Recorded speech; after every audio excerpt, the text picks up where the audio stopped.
Deep in the Western Australian outback, scattered across 2.5 million square kilometres of red dirt and spinifex, 11 ghost towns sit untouched by time. These aren't the sanitised tourist attractions you see on brochures. These are the places where mining fortunes turn to dust overnight, where entire communities vanished within months, and where the Australian government would prefer you did not wander. Some are buried under sand dunes.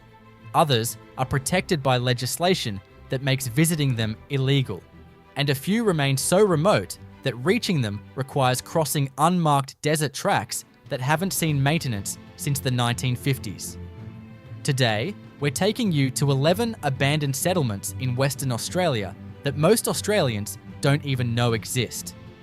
These are the ghost towns you were never meant to find.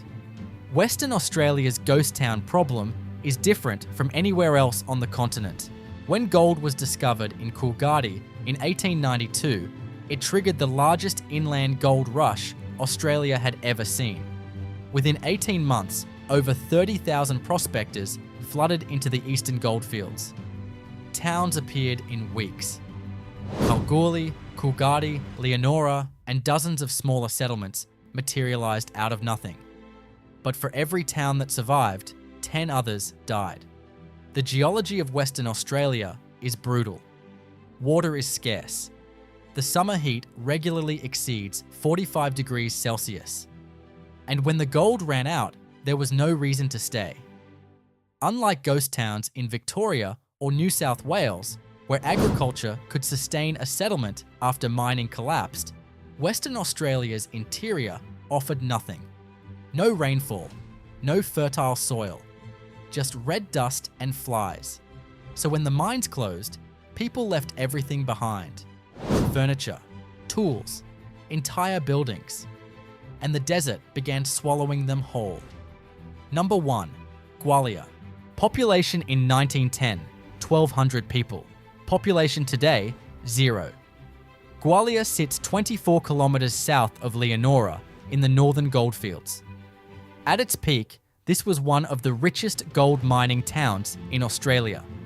The Sons of Gwalia mine produced over 2 million ounces of gold between 1897 and 1963. Herbert Hoover, who later became the 31st President of the United States, worked here as the mine manager in his 20s. His residence still stands on the main street, a weathered timber and corrugated iron building with peeling paint and broken windows. The town died in 1963 when the mine closed due to falling gold prices. Today, Gwalia is a perfect snapshot of 1960s rural Australia frozen in time. The State Hotel still has furniture in the rooms. The mine manager's office has paperwork on the desk. The general store has rusted tins on the shelves. You can walk into the butcher shop and see the meat hooks still hanging from the ceiling. The Western Australian government has declared Gwalia a heritage site, which means you can visit. But removing anything is a criminal offence. Most tourists never make it here because Leonora itself is a 5-hour drive north of Kalgoorlie. The entire town is open. You can walk through homes, businesses, and industrial buildings. But the silence is what hits you first. No birds, no wind, just the sound of corrugated iron creaking in the heat. Number 2, Cossack. This one sits on the northwest coast, 1,300 kilometres north of Perth, near the town of Roebourne. Cossack was Western Australia's first port town in the Pilbara region, founded in 1863 as a pearling and pastoral centre. By the 1880s, it had a population of over 600 people, with stone buildings, a courthouse, a post office, and multiple hotels. But Cossack had a fatal flaw. The harbour was too shallow for modern ships. When Point Sampson opened as a deep water port just 15 kilometres away in the early 1900s, Cossack's economy collapsed overnight. By 1910, the population had dropped to double digits. By the 1950s, it was 0. What makes Cossack different from other ghost towns is the architecture. Unlike the timber and iron structures of the goldfields, Cossack was built from local stone, The courthouse is still standing. So is the old jail, the bond store, and several residential buildings. The cemetery on the hill overlooking the town contains graves from the 1860s, many of them children who died from typhoid and dysentery. Number 3. Kanowna. This ghost town sits 20 kilometers east of Kalgoorlie on the Broad Arrow Road. Kanowna is one of the most accessible ghost towns in Western Australia, which is exactly why the government doesn't want you there. In 1897, Kanowna had a population of 12,000 people. It had 16 hotels, 7 banks, 3 newspapers, and a railway station. The town was built during the height of the gold rush and was expected to rival Kalgoorlie as the region's major settlement. But the gold ran out faster than anyone expected. By 1910, the population had dropped to 300. By the 1920s, it was abandoned. Today, Kanowna is a field of rubble and rusted iron. The railway station is gone. The hotels are gone. Most of the buildings have been demolished or collapsed. But if you walk through the site, you can still find foundations, old mine shafts, and rusted machinery half buried in the sand. The problem is safety. There are open mine shafts all over Kanowna. Some are covered with rotted timber.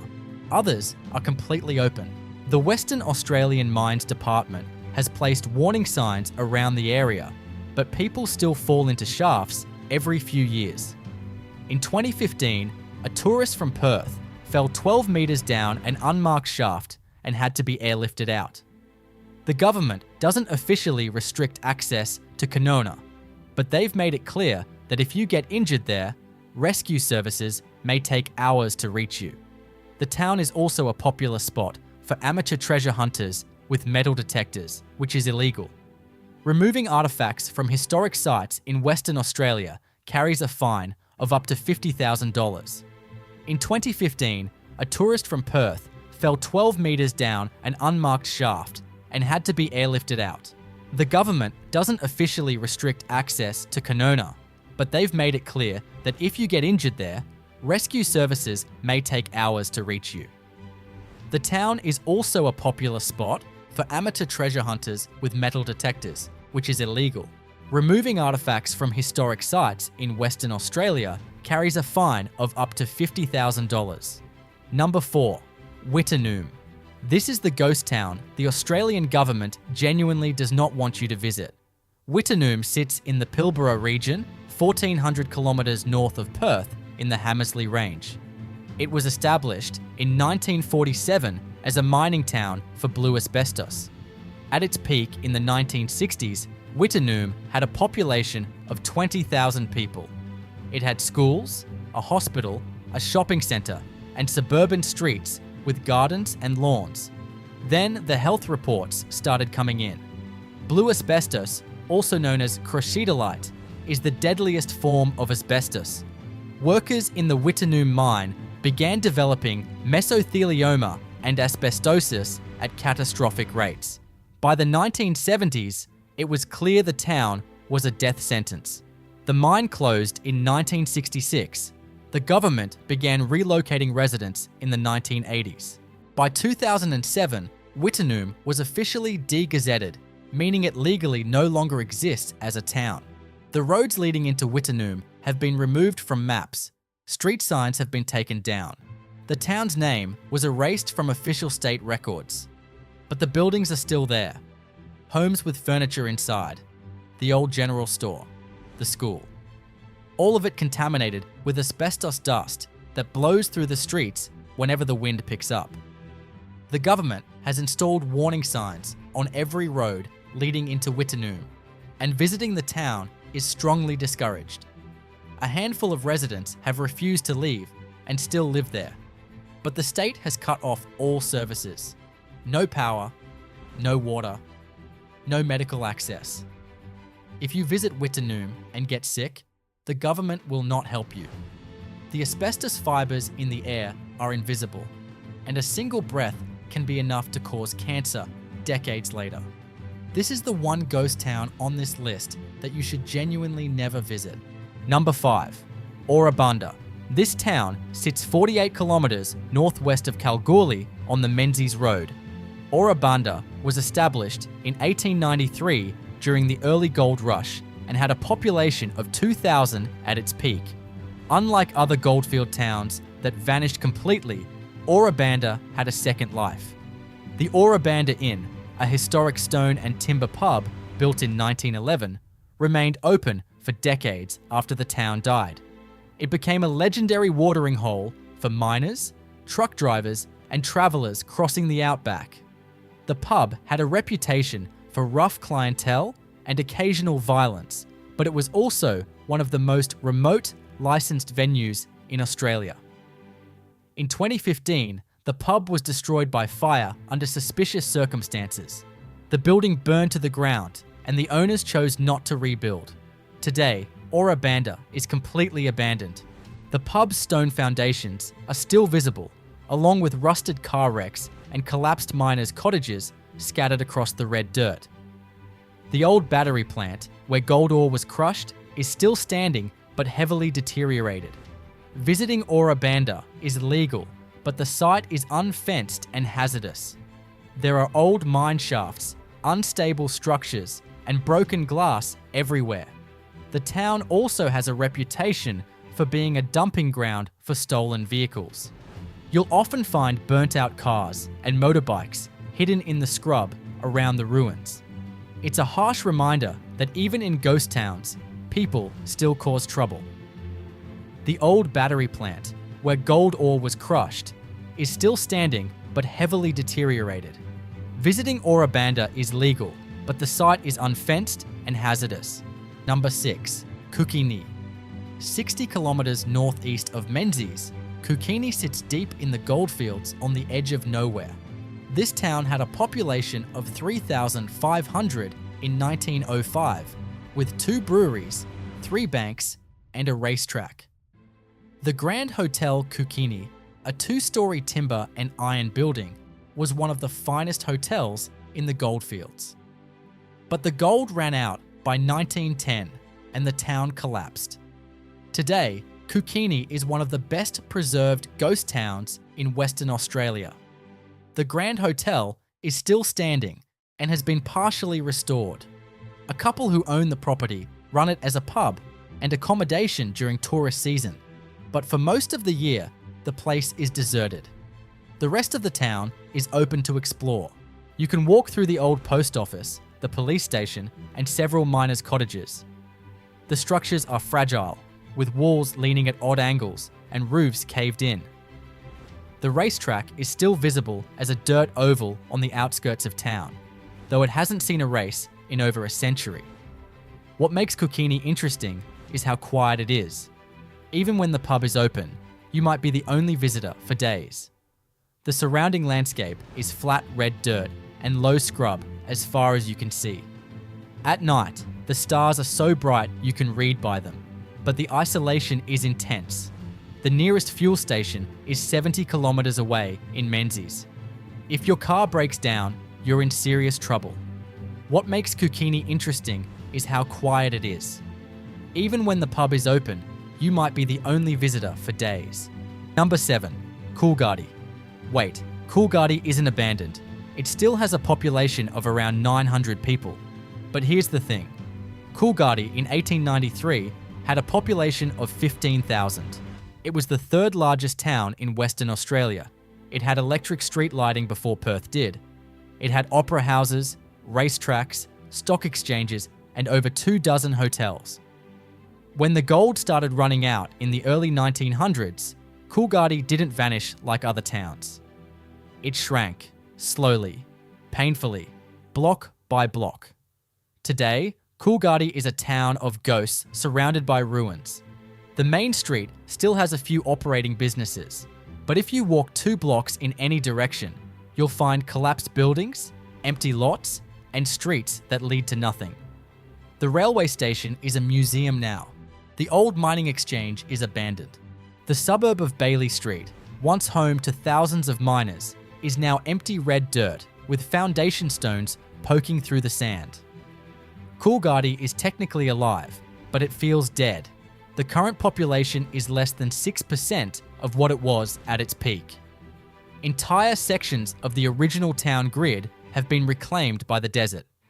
You can stand in the middle of a former residential street and see nothing but spinifex and mulga trees. It's a town that refuses to die but has no reason to live. Number 8. Ravensthorpe. This one sits on the south coast, 530 kilometers southeast of Perth. Ravensthorpe was a copper and gold mining town established in 1898. It had a brief boom in the early 1900s, but the mines closed in 1908 due to low copper prices. The town was abandoned. But then in the 1970s, nickel was discovered nearby, and Ravensthorpe came back to life. A new mine opened, the population grew, houses were built. It looked like the town had a second chance. Then in 2009, the nickel mine closed due to the global financial crisis. The mine owners, BHP Billiton, laid off 1,800 workers and shut down operations. Ravensthorpe died again. Today, it exists in a strange state. The old town from the early 1900s is completely gone. But the newer suburb, built in the 2000s, is a modern ghost town. Streets of brick homes with gardens and driveways sit empty. The shopping centre has closed businesses. The community centre is locked up. A small population of around 500 people still lives in Ravensthorpe, mostly retirees and workers at a small nickel processing plant that reopened in 2022. But the town feels hollow. You can drive through entire streets without seeing a single person. Front yards are overgrown. For sale signs have been up for years. It's a ghost town that's still inhabited.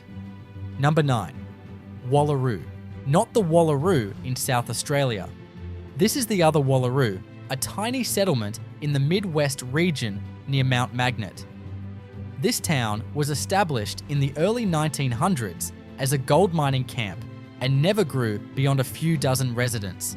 It was abandoned in the 1920s when the gold ran out. Today, Wallaroo is almost impossible to find. There are no road signs. The track leading to the site is unmarked and requires a four-wheel drive vehicle. When you arrive, there's almost nothing left. A few collapsed stone foundations, some rusted mining equipment, a cemetery with 3 graves. That's it. The Western Australian government doesn't maintain the site, and most maps don't even list it. But Wallaroo is significant because it represents the hundreds of tiny settlements that appeared and disappeared during the gold rush.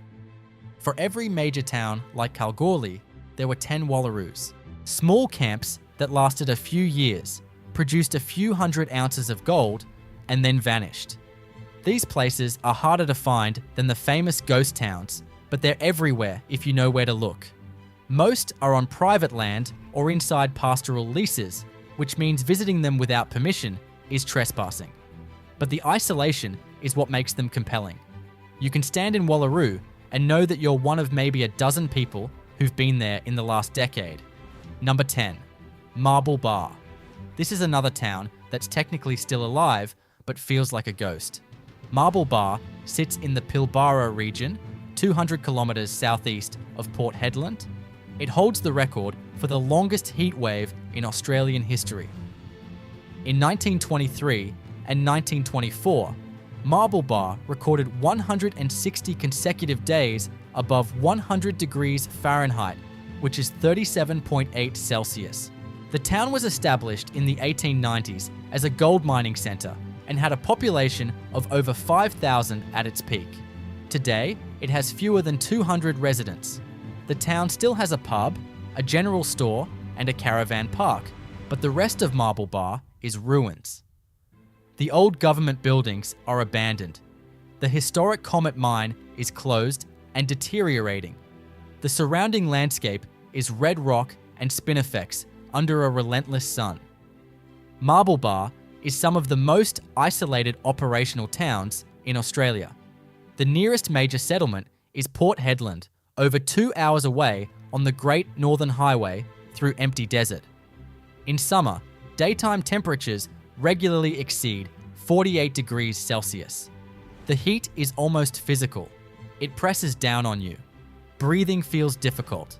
Your skin burns within minutes. The town exists because of the iron ore industry in the Pilbara. A few mine workers live there, but most people who visit Marble Bar are either lost or deliberately seeking out extreme environments. It's a town that should have died decades ago, but refuses to. Number 11, Goldsworthy. This is the most recent ghost town on this list. Goldsworthy is located in the Pilbara region, 120 kilometers east of Port Hedland.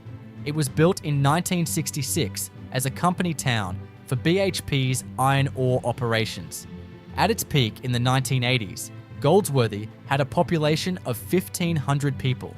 It had a school, a hospital, a shopping centre, a swimming pool, and suburban streets with modern homes. Then, in 1992, BHP closed the mine. The company gave residents 6 months to leave.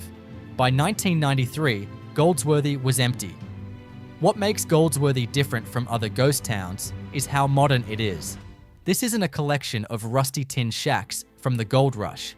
This is a suburb from the 1970s, abandoned and left to decay. The homes still have carpets and light fixtures. The shopping centre has shelves and checkout counters. The school has desks and chalkboards. But everything is covered in red dust. Windows are broken. Doors hang off hinges. The swimming pool is cracked and dry. Vandals have spray painted the walls. The Western Australian government sold Goldsworthy to a private company in 2010, and the entire town was demolished between 2012 and 2015. The homes were bulldozed. The infrastructure was removed. Today, Goldsworthy is a flat expanse of red dirt with concrete slabs where houses used to be. It's a ghost town that has been erased completely. These 11 towns are just the visible surface of Western Australia's ghost town problem. There are over 100 abandoned settlements scattered across the state. Some are protected heritage sites. Others are dangerous industrial ruins contaminated with asbestos. A few have been completely reclaimed by the desert. But they all tell the same story. Western Australia's interior is brutal. Towns appear when there's money to be made. They vanish when the money runs out. And the desert takes back what it gave. If you're planning to visit any of these places, do your research. Some are illegal to enter without permits. Others are unsafe due to collapsed structures and open mine shafts. And most are so remote that if something goes wrong, help won't arrive for hours or even days. The nearest hospital might be 300 kilometers away. Mobile phone coverage doesn't exist. You're on your own. But if you're willing to take the risk, these ghost towns offer something you can't find anywhere else. A glimpse into the state's forgotten history. The towns that built Western Australia and then disappeared. If you made it this far, subscribe. Next week, we're exploring the 10 most dangerous roads in the Northern Territory.